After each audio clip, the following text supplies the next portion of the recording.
Hi, welcome everybody. I am María del Cielo Juárez Vargas, and this is Cooking with Cielo. This is my space in the kitchen.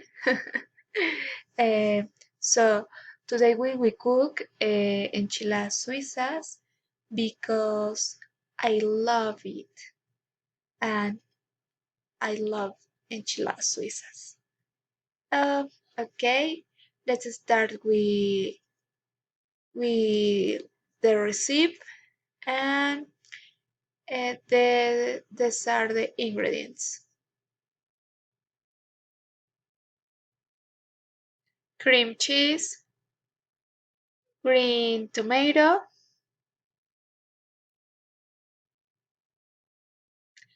onion, chiles, coriander,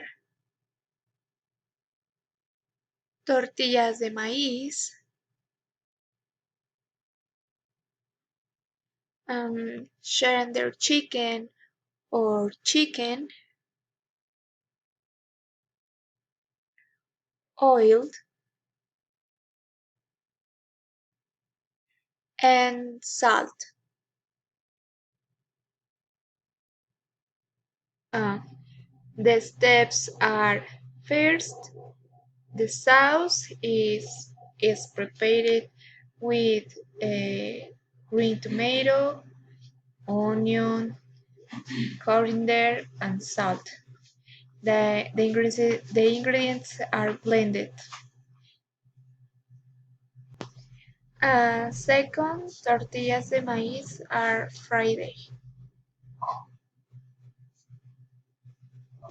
And finally, with the tortillas, make tacos with chicken, and you add the sauce with cheese.